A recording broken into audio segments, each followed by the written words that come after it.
Hello friends, welcome back to my channel visa convention. आज की इस वीडियो में हम डिटेल में डिस्कस करेंगे एसओपी के बारे में। एसओपी क्या होती है और यह वीज़ा फाइलिंग करते टाइम क्यों ज़रूरी है। तो फ्रेंड्स, वीडियो शुरू करते हैं।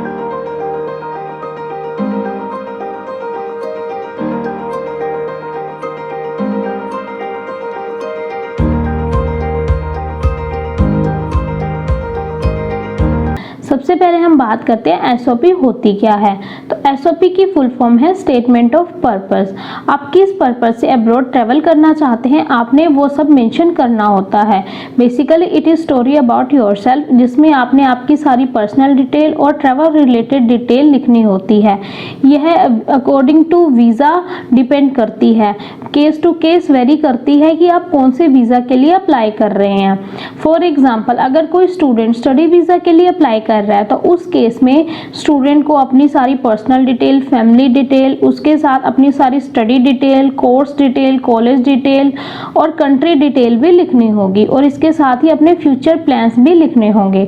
और यदि कोई बिजनेसमैन बिजनेस वीज़ा के लिए अप्लाई कर रहा है तो उस केस में उस पर्सन को अपनी बिजनेस रिलेटेड हिस्ट्री और अपने फ्यूचर प्लान्स लिखने होंगे। और इसी प्रकार अगर कोई टूरिस्ट एसओपी को लिख रहा है तो उसको अपनी जो भी ट्रैवल हिस्ट्री है और फ्यूचर प्लान्स हैं वो लिखने होंगे। तो इस प्रकार ये केस टू केस वेरी करती है। अब नंबर 2 पे हम बात करते हैं कि एसओपी कौन लिखता है और यह किसको लिखी जाती है। तो एसओपी जो भी पर्सन वीज़ा अप्लाई करता है वह लिखता है और यह वीज़ा काउंसलर को लिखी जाती है। अब हम बात करते हैं कि यह एक ऑप्शनल डॉक्यूमेंट है या नेसेसरी डॉक्यूमेंट है। तो एसओपी एक बहुत ही नेसेसरी डॉक्यूमेंट है वीज़ा फाइलिंग करते टाइम, इसलिए इसको इजी वे में नहीं लेना चाहिए। नेक्स्ट हम बात करते हैं why embassy demand for it.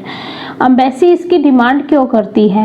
Embassy इसलिए इसकी डिमांड करती है क्योंकि वो आपके फ्यूचर प्लान्स जानना चाहती है और वो यह भी जानना चाहती है कि आप उनकी कंट्री के लिए एक वर्दी पर्सन हो या नहीं। तो इसलिए एम्बेसी इसकी डिमांड करती है।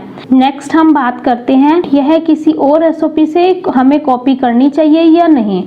तो फ्रेंड्स, यह कभी भी किसी और पर्सन की एसओपी से कॉपी नहीं करनी चाहिए, क्योंकि हर पर्सन की qualification, experience, travel history, life की अचीवमेंट्स, पॉजिटिव पॉइंट्स डिफरेंट होते हैं। तो हम कभी भी किसी और पर्सन की एसओपी से इसको कॉपी पेस्ट नहीं कर सकते। नेक्स्ट हम बात करते हैं हमारी अगर एसओपी अच्छी होगी तो इसका वीज़ा काउंसलर पे क्या इम्पैक्ट होगा। तो ऑब्वियसली फ्रेंड्स, अगर हमारी एसओपी अच्छी होगी तो इसका जो वीज़ा काउंसलर पे इम्पैक्ट है वो बहुत अच्छा होगा। जिस प्रकार किसी बुक का कवर अगर बहुत अच्छा होगा तो जो भी रीडर है उसको बहुत इंटरेस्टिंगली रीड करेगा। तो इसी प्रकार अगर हमने सब कुछ एसओपी में बहुत अच्छे से मेंशन किया हुआ है, फॉर एग्जांपल अगर कोई स्टूडेंट स्टडी वीज़ा के लिए जा रहा है और वह पर्सन अपने प्रीवियस स्टडी, फ्यूचर प्लान्स और अगर उसका कोई गैप है, इन सब चीज़ों को एक कनेक्टिविटी की तरह शो करता है और अपने फ्यूचर प्लान्स भी बताता है, सब कुछ अच्छे से मेंशन करता है, तो उसके वीज़ा मिलने के चांसेस बढ़ जाते हैं। इसलिए अगर आपकी एसओपी में बहुत अच्छे से सब कुछ मेंशन किया हुआ है तो आपके जो वीज़ा मिलने के चांसेस है वो बढ़ जाते हैं।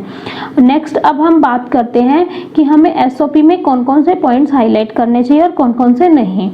तो फ्रेंड्स, जब भी आप एसओपी लिखते हैं तो उसमें आपको आपके फ्यूचर प्लान्स, आपके पॉजिटिव पॉइंट्स और आपकी लाइफ की अचीवमेंट्स को हाईलाइट्स करना चाहिए।